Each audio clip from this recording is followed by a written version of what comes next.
It's the early hours of Friday, October 13th, 1307. Across the kingdom of France, the chill of dawn hangs heavy over the land. In the grey half-light, armoured men ride through the streets, their breath clouding the cold air. Orders have been sealed for weeks, delivered quietly, spread in whispers, and timed to perfection. From Paris to the distant provinces, doors are kicked in.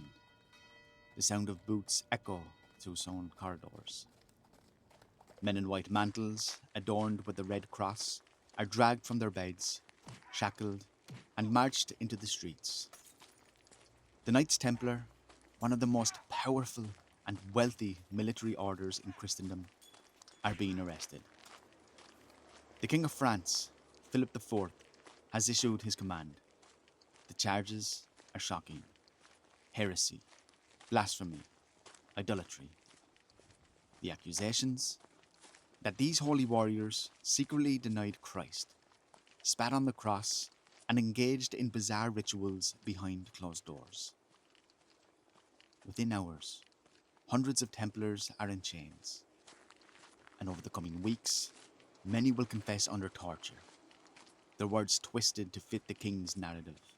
Their properties are seized, their reputation is shattered. And this, a single morning in October, will mark the beginning of the end for an order that, for nearly 2 centuries, stood at the crossroads of faith, war, and power. But how did it come to this? How did a group of humble knights, sworn to poverty, become bankers of kings, defenders of Christendom, and eventually targets of a monarchy desperate for their wealth?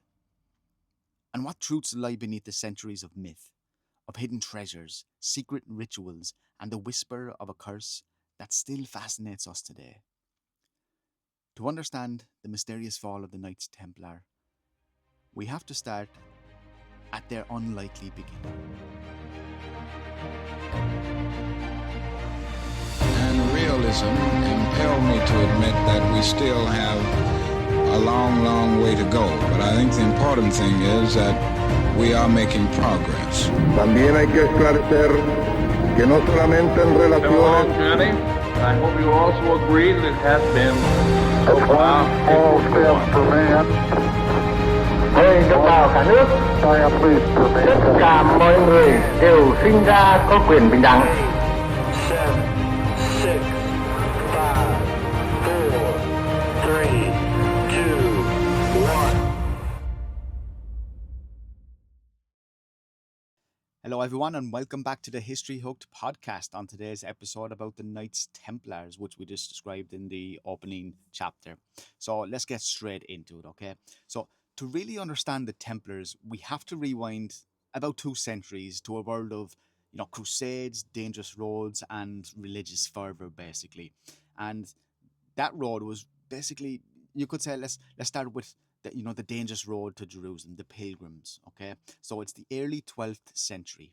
European knights, nobles, and pilgrims are flooding into the Holy Land, a region newly conquered during the First Crusade in 1099. For Christians, Jerusalem is the center of the spiritual world, and thousands of pilgrims are making, the long, dangerous, treacherous journey from Europe to visit the holy sites there. But there is a catch, and getting there is extremely dangerous, okay? So once pilgrims land in the ports of the Eastern Mediterranean, they have to travel across rugged, lawless terrain. You have the likes of bandits, raiders, and also remnants of defeated Muslim forces attacking travelers along these routes. Some are robbed, others are killed, and many simply just vanish. Now, European rulers and crusader lords in the region knew that if they wanted the Holy Land to thrive, they needed protection, basically, and protection of these pilgrim routes. So this is where the Templars come into play. It was around 1119 when a small group of knights took up the mission. It was approximately 8 to 9 Knights Templars led by Hugh de Payens, a French knight from Champagne, and joined him was, I suppose, other knights from different parts of not just France, but from all over as well. Now, according to sources, they did offer their services to King Baldwin II of Jerusalem. Now, you might ask what their purpose was.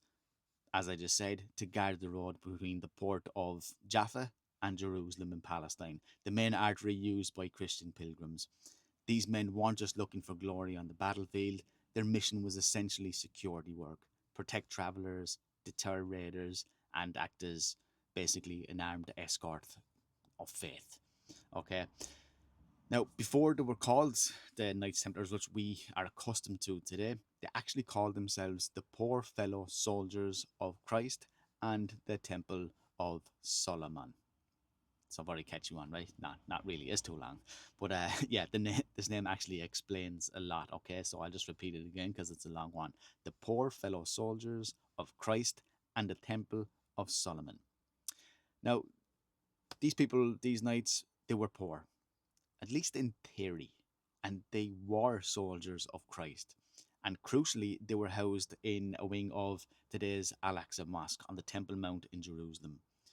At the time, Crusaders believed this site was the Temple of Solomon, hence the name that would stick. But the name that stuck with them, obviously, that we know of and we're talking about today, the Knights Templar. And these people were kind of, they were actually really a new kind of warrior. So here's where, what's made them unusual.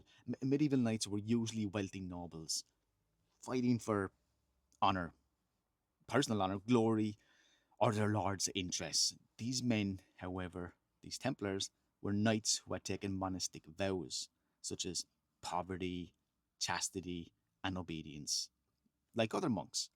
But unlike monks, they also carried weapons, swords, fought.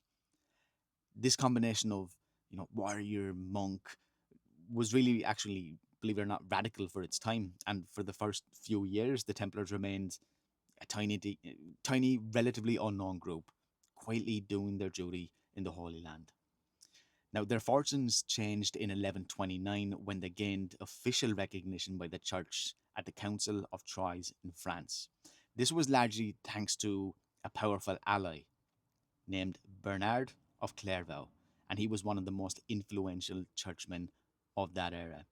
Now, Bernard saw the Templars as a new kind of holy warrior, disciplined, pious, and focused. And he praised them in a famous text, actually. It was called De Laude Nove Militia. I hope I'm pronouncing that right. Any French listeners there, forgive me for my ignorance. I'm an Anglophone. But yeah, that basically was, calling them a spiritual army, fighting not for worldly rewards, but for God. Again, in theory. Now, with Bernard's support and papal backing, the Templars went from a tiny brotherhood to an official military order.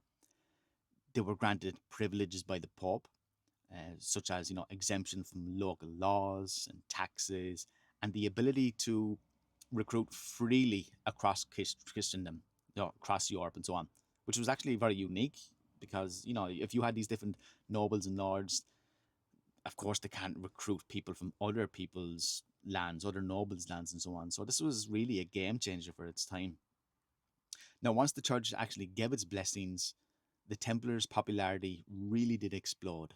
Donations poured in from nobles who wanted to support the crusading cause, or, let's be honest here, maybe just get a few heavenly brownie points for funding a holy order or expand their lands under the guise of religion. But the Templars began acquiring lands, estates, and resources all across Europe. You had castles, farms, vineyards, mills, and these were all donated to support their mission in the Holy Land. The wealthy patrons gave money, also property, and even their own sons to be in the order as well. Again, more brownie points for the kingdom of heaven. So within a couple of decades, what started really as I said, 9 knights in Jerusalem had grown into a continent-wide organization. They had outposts across France, England, Spain, Portugal, even in Ireland, not far from where I grew up from Wexford Town. Out in Fethard, you have a place called Templetown. It was the headquarters of the Knights Templars in that area as well. You should visit. I actually did on my social media accounts a short on it. So if you do follow me on any of them, you should find it there as well.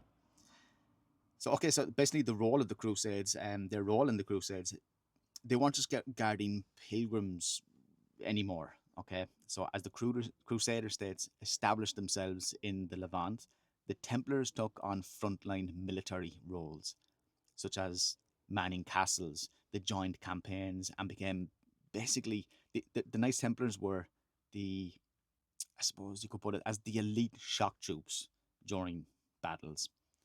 Now, unlike feudal armies, which were temporary and unreliable, the Templars provided a permanent disciplined fighting force. They trained year round, living under strict rules, and answered only to the Grand Master and the Pope. Remember, they were exempt from a lot of things because of the Pope. Now, this made them highly effective and highly trusted.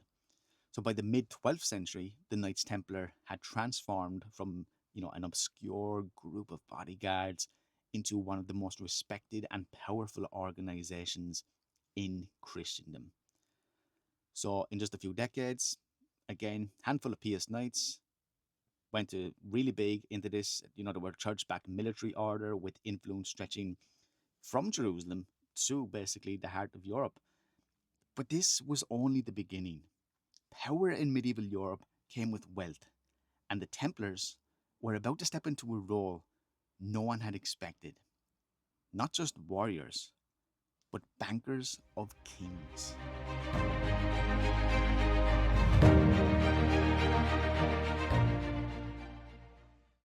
By the mid-12th century, the Templars weren't just warriors in the Holy Land anymore. They had literally grown into something far more sophisticated, a transnational organization unlike anything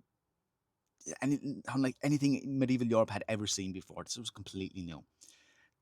Their military reputation was formidable, but their economic power would become, I think, the true engine behind their influence. So here's where it gets very interesting. Medieval Europe didn't really have banks in the way we understand them today. Travel was dangerous, coinage varied wildly between regions, and moving large sums of money over long distances was extremely risky. The Templars solved this problem. A pilgrim in England could, for example, deposit money at a Templar preceptory, like a bank here that we know of today, or maybe like a lodge machine that we know of. And in return, they would receive a letter of credit. And then they could travel to the Holy Land, for example, without carrying, bags of silver money, basically. So once they arrived in Jerusalem, all they had to do was bring that letter of credit and cash in that letter and receive their funds. Okay? So this system was revolutionary. It didn't exist before. It made long distance travel safer, of course, and created a level of, financial trust that even kings would rely on as well. Soon, nobles, monarchs, and even the Pope were using the Templars to store money, transfer funds, and manage estates. Another example was the English crown frequently deposited royal revenues with the Templars in London, and their temple church became essentially the national treasury. Kings used Templar facilities to fund wars, pay ransoms, or move wealth between the kingdoms. The Templars, they didn't charge interest on this, technically. Usury was forbidden by the church, but they did collect fees, rents, and donations that made them extremely wealthy. And because they were a religious order, their income, again, remember like I said about the Pope, was tax exempt. Their income was tax exempt. So local rulers couldn't tax their lands, and their properties were protected by papal bulls, which we'll talk about soon. This gave them a huge financial advantage over secular lords and even other religious institutions as well. Again, we'll talk about those later.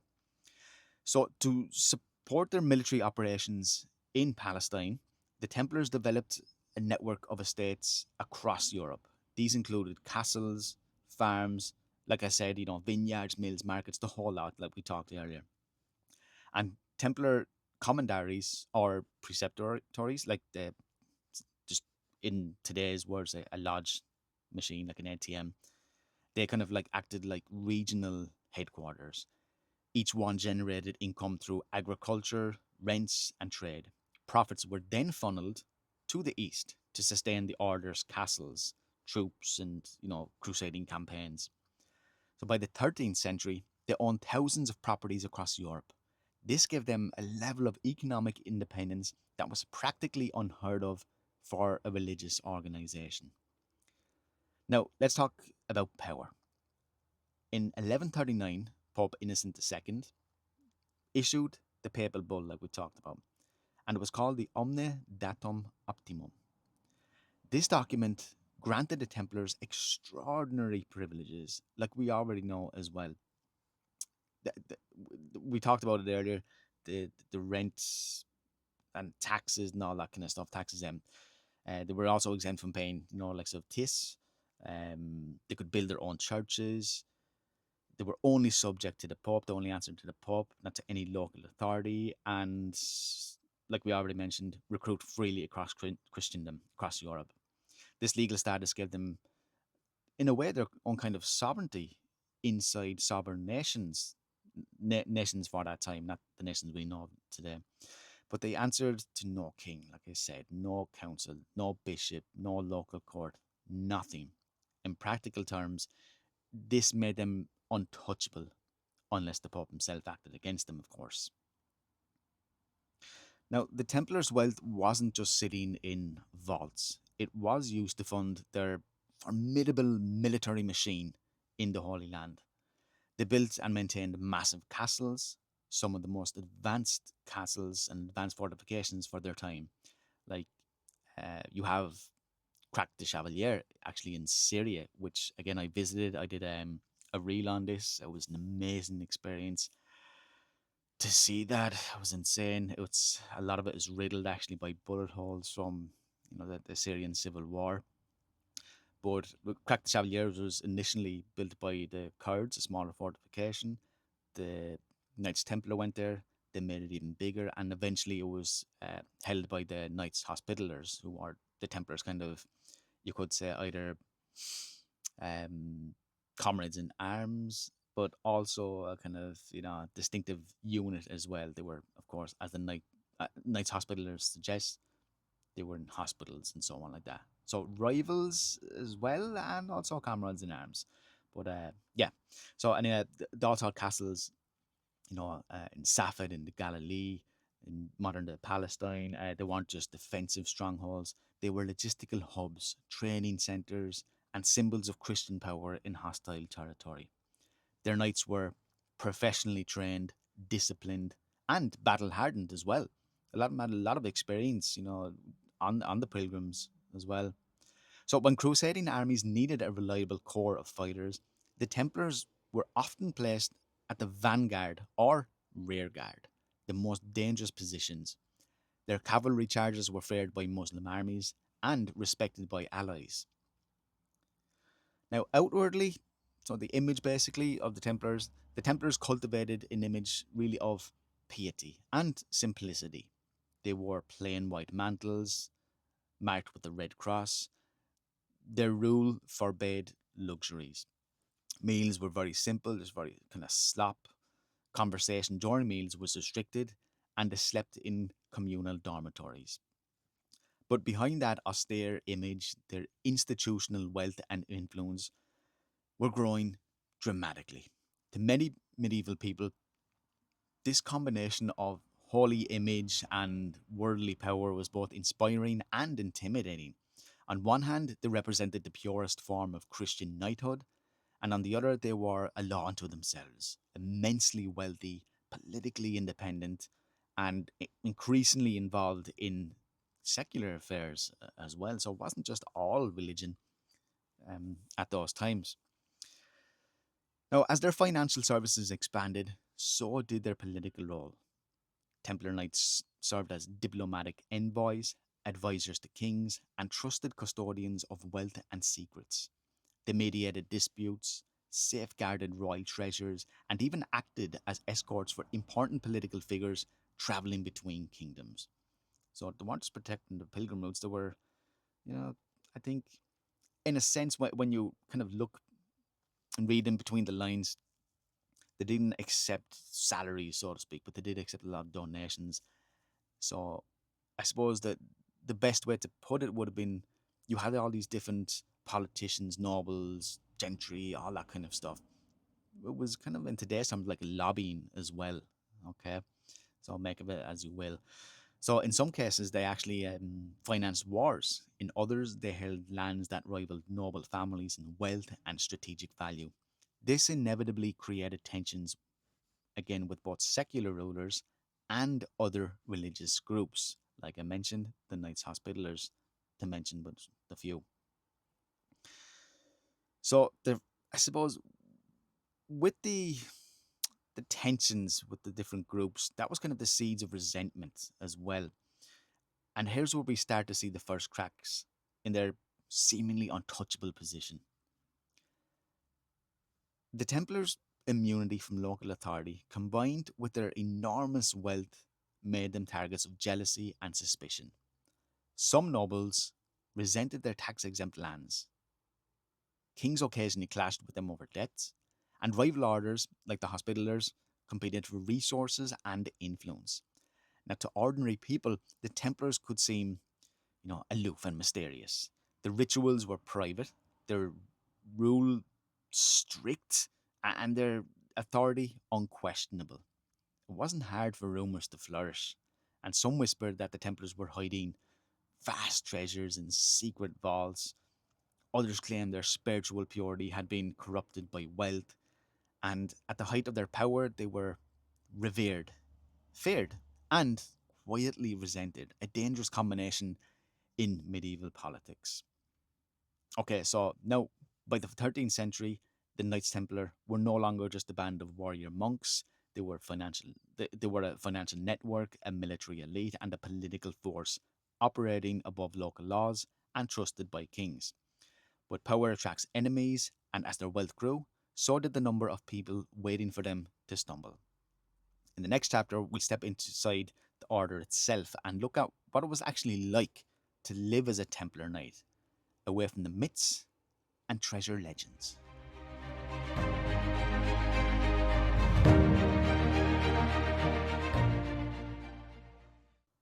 Okay, now that we've covered how the Templars became wealthy and powerful, let's step inside their world and see what life was really like for a Templar. Spoiler, it wasn't all treasure and glory.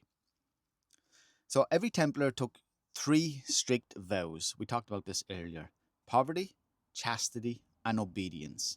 Now that might sound simple, but in practice it meant they had to live a highly disciplined life, far removed from the comforts of home. A Templar didn't own land or personal wealth. They wore plain white mantles with a red cross, carried only what the order provided, and lived in communal dormitories. Luxury was forbidden, meals were plain, conversation at the table was limited, and discipline was constant. They followed a strict schedule. You had morning prayers at dawn, sometimes Madden even as is usually around 2 a.m. Then you had training and drills for several hours. You had, swordsmanship, horsemanship, archery, and so on. Then you had military duties, which could include guarding castles, escorting pilgrims, which they initially were set up for, or patrolling dangerous roads, and so many others as well. There's just a few. Then you had the evening prayers as well, followed by study or meditation. So they're just kind of an overview of it. There would have been a lot more things involved there as well, but that's just the basic kind of ones. Now, despite the simplicity, this routine was essential. The Templars weren't just soldiers; they were warrior monks, combining spiritual devotion with military readiness. They always had to be ready, willing to go in a moment's notice. A Templar's training was absolutely rigorous. Again, these were the shock troops of medieval fighting, basically, the elite troops, the special forces of their time. Knights were expected to be experts in combat, both on horseback and on foot, some archers as well. They trained not only with swords, but also, lances, practicing formations for battlefield efficiency, shields and armor, learning endurance, fitness and defensive tactics, siege warfare techniques, including scaling walls and defending fortifications. Again, they weren't just bodyguards, they were the special forces in the Crusader armies. And during major battles, they often held the front line or the most dangerous positions, acting basically as the backbone of the Christian forces. Their discipline and organization gave them a reputation for fearlessness and reliability. They were so, I suppose, elite and so fantastic soldiers of the time. We're going to talk about it later. That even Saladin feared them himself, but we'll get into that later as well. Now, regarding the hierarchy inside the order, the Templar organization was highly structured. Not everyone was a fully armed knight. You had knight brothers, the full members, often from noble families. They trained for combat and bound by full monastic vows. Then you had sergeants, who were the lesser knights or men of lower social status, who could fight but had fewer privileges. Then you had chaplain brothers. They were clergy members who provided religious services, education, and spiritual guidance. And you also had servants and craftsmen, non combatants who maintained estates, workshops, and logistical support. So it wasn't just all, macho, fighting soldiers or whatever. There was a strict hierarchy to it as well, a lot of administration work to it, which is why I suppose they had the banking system then as well. Now, this structure allowed the Templars to operate as a self-sufficient organization, capable of sustaining military campaigns far from Europe while managing extensive estates at home. Now, living in the Holy Land was, I suppose, it would have been harsh and dangerous as well, with the different religions, the different sects, and so on. Castles were cold as well, harsh and often under siege. Food could be scarce, and disease was a constant threat. Templars stationed at castles like Acre or Safed were often isolated for months. Their role wasn't just fighting, it was managing fortifications, patrolling borders, and protecting trade routes. And these castles weren't just military posts, they were centres of administration and governance, with knights overseeing local peasants, resources, and pilgrims alike. Now, not every day was spent, again, as I said, fighting. Templars were expected to study scripture, engage in religious rituals, and live according to the monastic rule. Reading prayer and confession were essential aspects of life. They also participated in ceremonial duties like escorting visiting dignitaries, conducting religious services, or attending diplomatic meetings. Their presence was meant to, in essence, symbolize both military and spiritual authority as well. Now, discipline in the Templar Order, again, was strict and sometimes brutal. Breaking rules could mean punishment, which ranged from fasting to corporal punishment or temporary confinement. And the Grand Master, the head of the order, had absolute authority, ensuring that all knights obeyed both the spiritual and military codes. Loyalty to the order and church always came before family or personal interests. It was really a radical idea at the time. I suppose it's even radical now when you think about it. Family should be first before any order, but that's the way it was. So the Templars lived, I suppose, in essence, between two worlds. You had the spiritual and the martial, okay, so the military world as well. They were men of God, but also soldiers in bloody wars far from home. And this dual existence made them unique in medieval Europe and added to, I suppose, the mystique that later generations would really exaggerate into legends as well. They were highly disciplined, wealthy, and highly organized. Yet their secretive lifestyle, unusual rituals for them, I suppose, and independence from local authorities made them mysterious and at times feared as well. So there you have it. Life as a Templar, that's kind of a broad overview. Look, you could get really into the nitty gritty of these things, but that's a very broad overview of the Knights Templar, how it was structured, disciplined, and how it was very dangerous as well. They trained constantly, fought relentlessly, and lived under strict vows, all while managing estates and finances back in Europe as well. So in the next chapter, we'll see how the Templars' fortunes changed with the fall of Jerusalem and the shifting tides of the Crusades, and how even the most powerful orders are never, and I said never, immune to the world's politics and envy. Okay, so we've seen how the Templars trained, fought, and built an empire of wealth and influence. But even the strongest orders can't exist in a vacuum. And I think that still stands to this day. So, to understand the pressures that would eventually contribute to their downfall, we need to take a look at the shifting fortunes of the Crusader states and the turbulent politics of the Holy Land. By the late 12th century, the Crusader kingdoms in the Levant were under threat from all sides. Muslim forces unified under the leadership of Saladin, which I actually visited where he was buried in Damascus when I was there in April 2025. And a couple of days later, I was in Crack the Chevalier that I mentioned earlier. But yeah, I got to visit his grave there as well, where the mosque is in Damascus city. But yeah, under the leadership of Saladin, it had become a formidable army. He really did unite all of the Muslims and the Arabs, even though Saladin himself was a Kurd. Now, Saladin was not just any commander. He was a very kind of, charismatic leader, fantastic strategist as well. And it was actually in 1187 he gathered his forces and marched towards the Christian stronghold of Jerusalem. The Templars, as I said, the elite shock troops, were on the front lines at the Battle of Hattin. Okay, so Hattin was a complete disaster for the Crusaders. So many things went wrong. They were trapped near the Sea of Galilee and cut off from water. The Crusader army, including the Templars, suffered devastating losses. Many knights were killed, and King Guy of Lausanne was actually captured as well. And again, I know I keep mentioning it, but on my social medias, on Instagram or TikTok or YouTube, wherever you want to get it, the short form version of this, I actually did a reel on Our Lady's Island in County Wexford. If anyone has ever been there, they will notice that there is a Norman castle built there. And one of the castles has slightly, well, not slightly, is actually completely more or less fallen over because of shifting sands at the time. But the guy that actually built that castle, he was killed in the Battle of Hattin as well. So you had people from Norman descent from when the Normans arrived in 1169, and then they took lands from the indigenous Irish in Wexford and Kilkenny and Waterford and so on.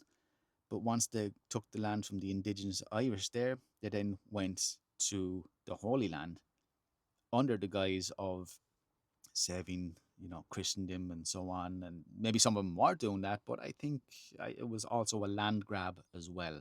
So you can see the connection, I think, between Ireland and Palestine, the Holy Land, of land grabs taken from the indigenous.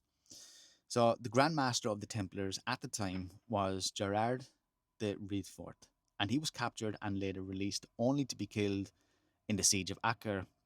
I believe it was on October 4th. Yeah, October 4th, I think it was, 1189. It was October 4th, 1189. And most captured Templars and Hospitallers were executed. Remember I said earlier that even Saladin feared them so much that he viewed them as, irreconcilable. He just, they were too dangerous to be left alive. Now, the fall of Jerusalem to Saladin that same year sent absolute shockwaves across Europe. The Templars had lost the city they were sworn to defend.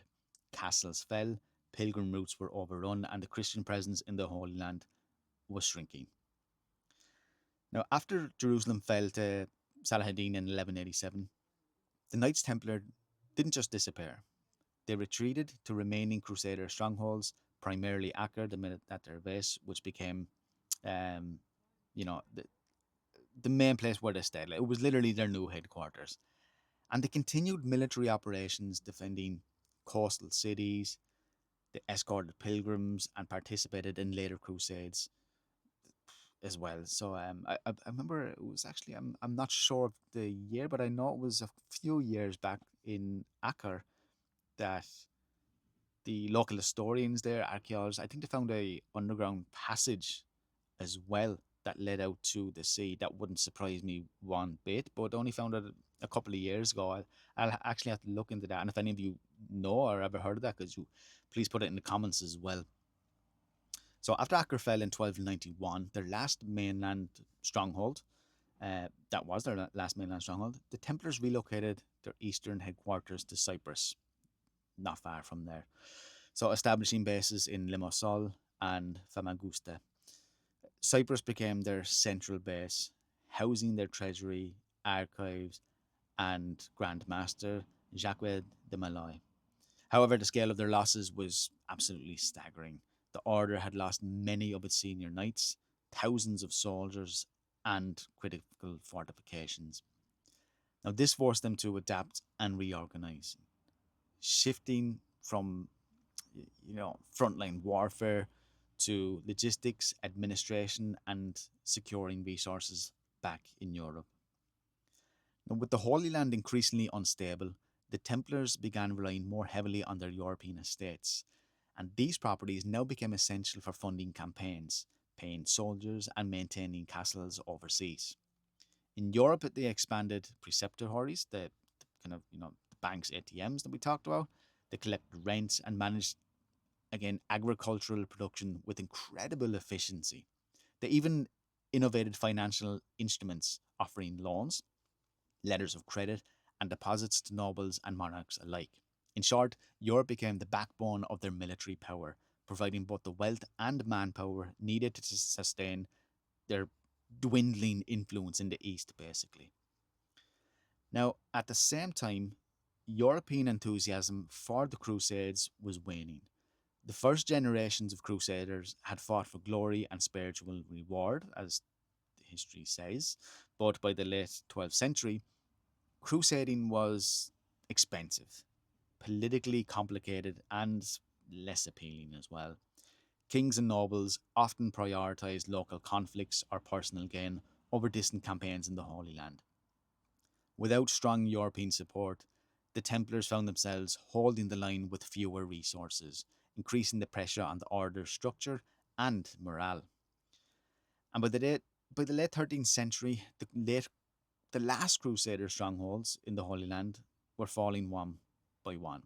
Again, you had the city of Acre, the Templars' main base. It fell to the Mamluks in 1291, effectively ending nearly 2 centuries of Christian military presence in the region. The Mamluks being a slave army by Berber. He actually is something Berbers. For the Templars, again, this wasn't a turning point. Their original purpose was protecting and defending Christian holdings in the Holy Land had largely disappeared. They still had wealth, lands, and influence in Europe, but the mystique of a holy military order in the East was gone. And as history would soon show, power without a clear mission can be dangerous.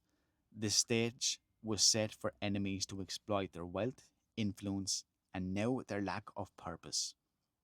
Okay, so after nearly 2 centuries, the Templars had fought, won, and lost in the Holy Land.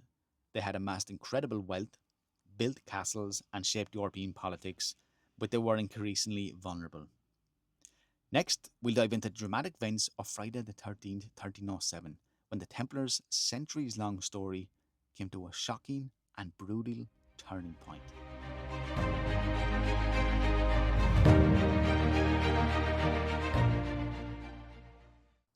Okay, so imagine this. It's October 13th, 1307. A chilly, overcast morning blankets France. Nobody knows what's coming except the men who planned it. Across the kingdom, the Templars are about to be struck down in one swift, coordinated move. At the heart of this strategy is King Philip IV of France, also known as Philip the Fair. This is kind of ironic. Now, he was allegedly a master politician, ruthless, and deeply in debt. Philip was deeply in debt to the Templars due to costly wars and lavish spending as well. The Templars had become, as we already stated, powerful bankers, and the French crown relied on their financial services.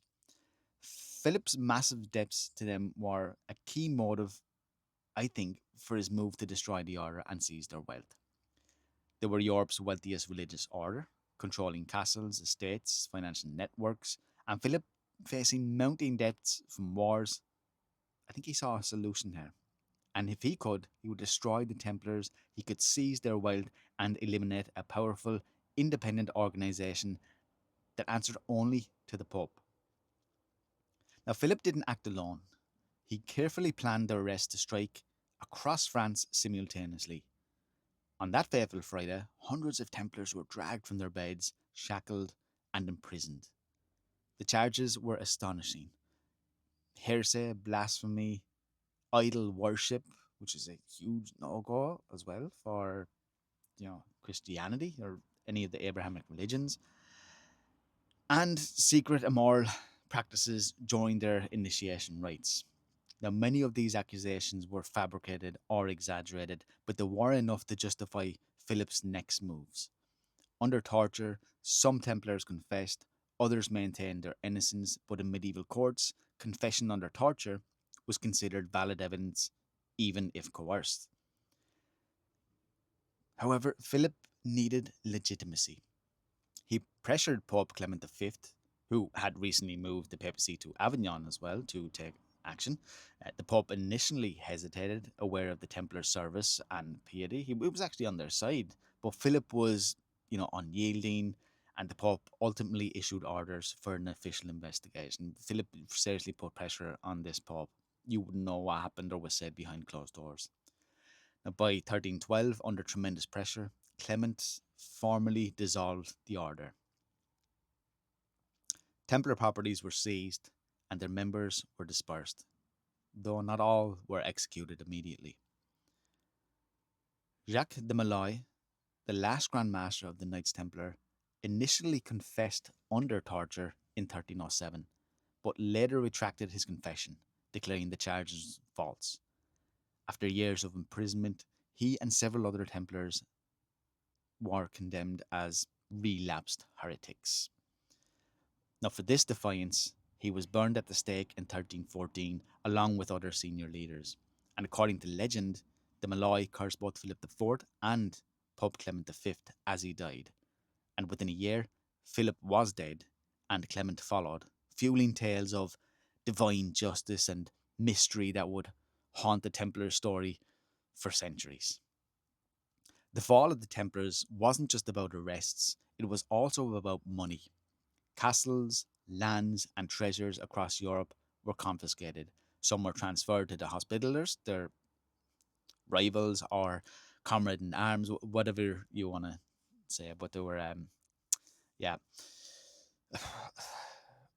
lot of it was transferred to. You had other forces as well. You had other units, not just the Hospitallers, with the Malta and so on. But Philip's, I think overall, Philip's gamble worked, at least financially.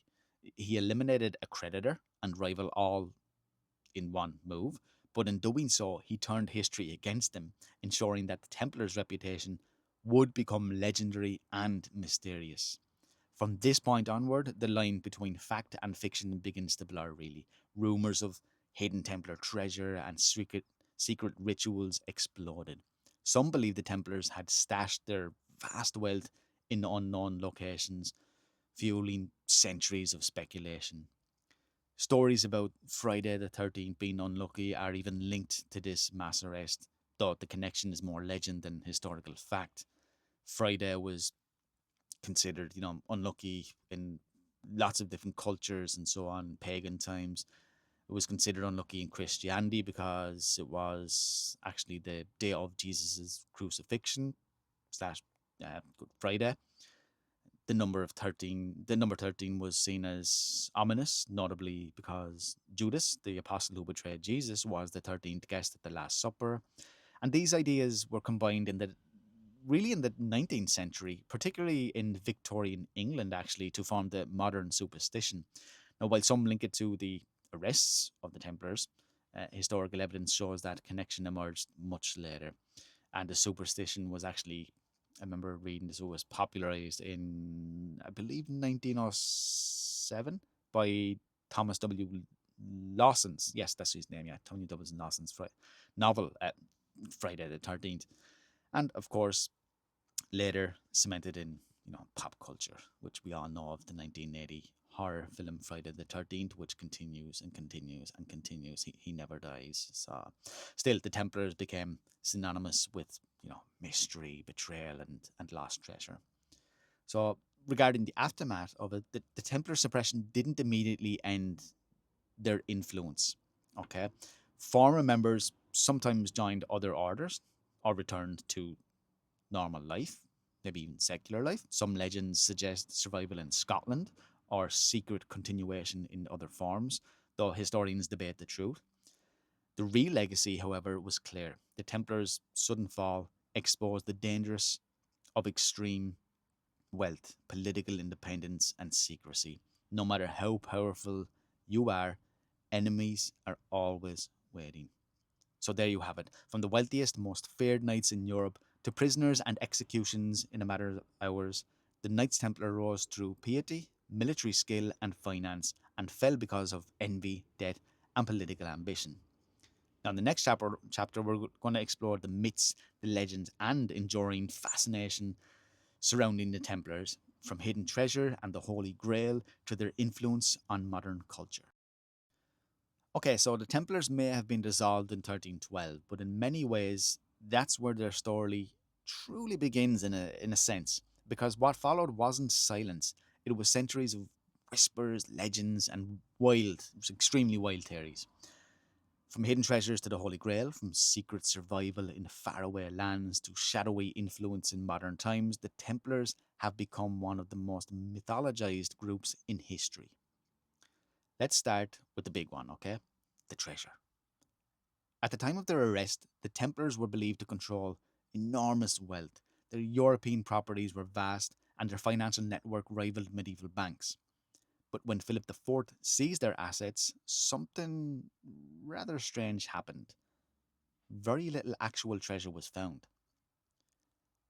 This gap between perceived wealth and what was seized gave rise to the legend of the Lost Templar treasure. Some claim that on the night before the arrests, a fleet of Templar ships secretly sailed from La Rochelle carrying gold, relics, and documents to safety. Others believe the treasure was hidden in secret locations across Europe, such as Scotland, Switzerland, and buried in castles, crypts, or even beneath famous landmarks. There's no concrete evidence for any of these stories, but the absence of evidence is exactly what makes them so powerful, in my opinion. The treasure has become a blank canvas, I think, for imagination and a little bit of creativity in there as well. Now, another myth intertwines the Templars with the Holy Grail and the legendary cup said to have been used by Christ at the Last Supper, or in some versions, a vessel with miraculous powers. We know this to be true because of Indiana Jones, actually. No, I'm kidding. I actually watched that recently. But yeah, in some medieval romances, the Templars are depicted as the secret guardians of the Grail, like in Indiana Jones, hiding it from unworthy hands. Okay, and we all know what happens to him, the guy who drank from the wrong cup and his unworthy hands. So this idea gained traction in later centuries. Again, as we saw with different movies. Now, while there's no historical evidence connecting the Templars to the Grail, their mysterious rituals, powerful reputation, and sudden downfall made them the perfect characters for this kind of legend. The same goes for other relics, like the Ark of the Covenant, the Shroud of Turin, or ancient scrolls. The Templars' presence on the Temple Mount, a site layered with, biblical significance, fueled speculation that they found something extraordinary beneath its ruins during their early years in Jerusalem. That was the story. So one of the most persistent myths is that Templars didn't truly vanish. They simply went underground. Scotland is often at the heart of this theory.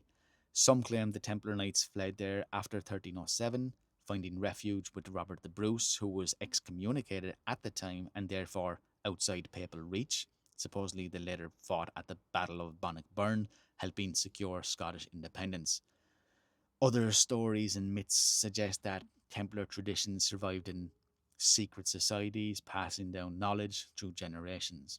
Now, while these tales are romantic and intriguing, historical evidence for organized survival is slim. Most Templars were absorbed into other orders. They either retired, they disappeared from records. But the mystery of, I think, the kind of question of what if, I think, keeps these theories alive as well. And I think the most famous modern legend links the Templars to the Freemasons, a fraternal organization that emerged in the 17th and 18th centuries. Some Masonic rites and symbols resemble Templar imagery, and certain Masonic traditions claim spiritual descent from the Templars. Historically, there's no direct line of continuity, but the romantic notion, again, of ancient knowledge preserved through secret brotherhoods was irresistible for some people. Over time, Masons embraced and mythologized the Templar connections themselves, blending history and legend into ritual. Now, in recent centuries, the Templars have become a cultural phenomenon. Okay, so in literature, they appear in the works from Sir Walter Scott's Ivanhoe to Dan Brown's The Da Vinci Code. In film and TV, they're portrayed as both mysterious villains and noble protectors of hidden truths. Conspiracy theories place them at the center of absolutely everything, from the founding of America to hidden world governments. The reality, most of this is imagination built on, you could say, a historical skeleton, but it shows how powerful their story remains. A few medieval organizations have had such a lasting grip on the modern imagination, I think. So you might ask, why these myths endure? So why do Templar myths continue to fascinate? I think a few reasons. Like, you obviously have your own as well. There's so many different reasons, but to name just a few, they vanish suddenly, leaving gaps in historical record. And gaps, I think, invite storytelling, again, imagination. Their mix of religion, war, and secrecy makes them feel like real life characters from an epic fantasy. Let's have another one. Treasure, relics, and hidden knowledge are timeless themes that resonate across cultures. And perhaps most importantly, people want to believe there's more to history than what the textbooks say. So while we don't have proof of hidden treasure or secret bloodlines, the myths surrounding the Templar are just as important as their real history. And they've shaped literature, inspired secret societies, and captured imaginations for over 700 years. Okay, so in our final chapter, we'll explore the legacy the Templars left behind, not in gold or relics, but in military innovation, architecture, finance, and the cultural memory of the medieval world.